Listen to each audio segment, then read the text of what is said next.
are never going to go out of fashion, and with this simple tutorial you'll be making it for your friends and family this Sunday for brunch. So the most important thing when making Eggs Benedict is the coordination. It's not a complicated dish, but if you do it in the wrong order you're in big trouble. So follow these simple steps. We're starting with one pot. Our butter goes into the pot. We're going to melt that, and that's going to form the base of our hollandaise sauce. Now, in our second pot, we're making a reduction to go into that sauce. That starts with some black peppercorns. You could easily use white peppercorns, some fresh tarragon, and some white wine vinegar. I'm using some tarragon vinegar here, but white wine vinegar would be perfectly acceptable. So in that goes. Now at the same time, we need to poach our eggs. So this, you can see there's three different things happening here. Very important that you start them at the right time. Water. We're adding a little bit of tarragon vinegar. What that does is that keeps our lovely eggs together. So the first thing we're doing is we're splitting our egg yolks. We need 3 egg yolks for this lovely hollandaise sauce, and there's definitely no doubt that it's a really rich dish. We're using a lot of butter, a lot of egg yolks, but it's not something that you're going to be eating every day. You're going to have this maybe once a week on a Sunday as a little special treat. So I have my 3 egg yolks. We'll set the egg whites aside, and over here I was explaining to you about the coordination. You can now see that the butter is starting to melt. At the same time, we have a lovely reduction of tarragon vinegar that's starting to come down. We want to reduce that by 1/3, and the water is coming to the boil nicely to poach our eggs. Now what puts most people off from making Eggs Benedict is that hollandaise sauce. It seems like a really tricky thing to do. I'm going to show you the easiest hollandaise sauce ever. So first of all, a tea towel underneath our egg yolks, and what that's going to do is that's when we're whisking it, that's going to stop it from moving all over the place. Now if we look over here, we can see that our butter has nicely melted.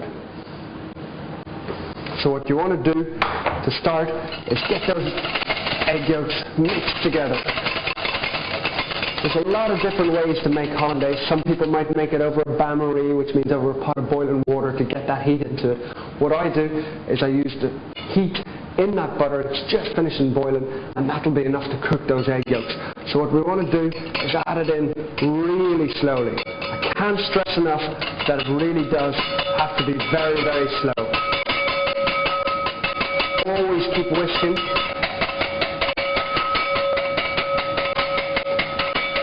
So it's very important that you keep that continuous whisking motion.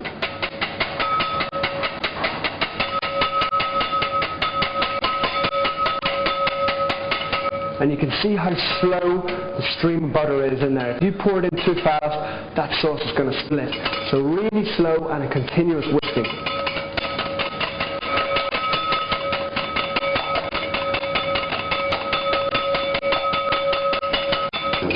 So you can see that starting to really come together. And don't get overconfident at this stage. Don't think, oh, it's coming together nicely, I'll just pour all that butter in. It will split, there's no doubt about that.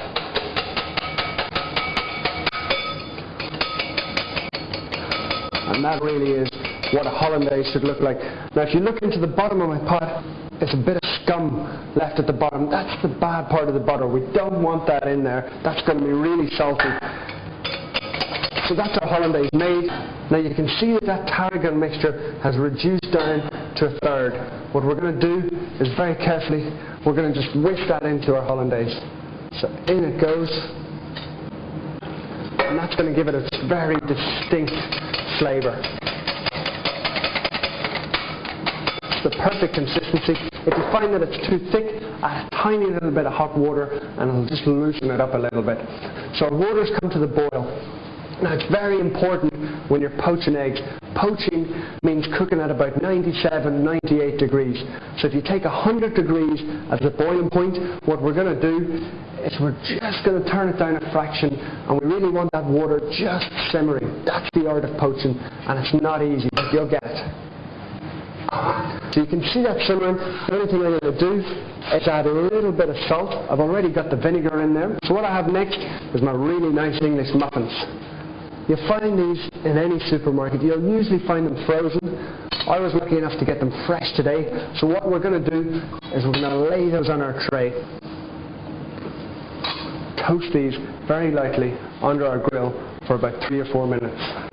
So the last thing we do is we poach our eggs. Now you can see the water that I've turned down. It's not quite boiling, but it's just underneath that boiling level. So what we're going to do is just drop our egg in there. And we can do this, I think, 2 eggs at a time.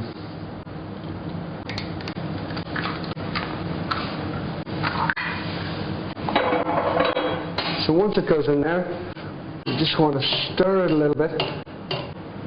And what that does is it just moves the water around the eggs and ensures that they poach evenly.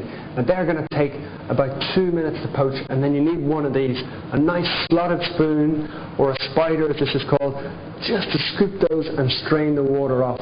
And by the time those are cooked, we'll be able to build our eggs Benedict. So now that my eggs are poaching, we can go back and get our English muffins, which are toasted just until golden brown. That's exactly the colour we're looking for. Now it's very important that we keep working quite fast because those eggs are still poaching. So we need to build our ham onto the 4 bases of the Benedict. A nice generous slice for each one. And in the time that it's taken me to do this, so I reach in there. And what you can actually see with these eggs, they're quite unusual.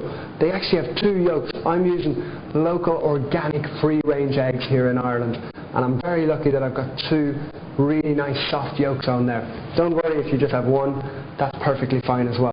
So we take it over to our eggs Benedict, just set it on top, and look at that, isn't that a lovely soft poached egg? And it's very important that you keep those eggs in that water for the minimal amount of time because you really want that soft yolk, so as when you cut into it, it's just going to go all across the plate, and that's really what we're looking for.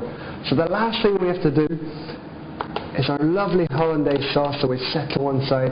We're just going to put a little bit of that over the top.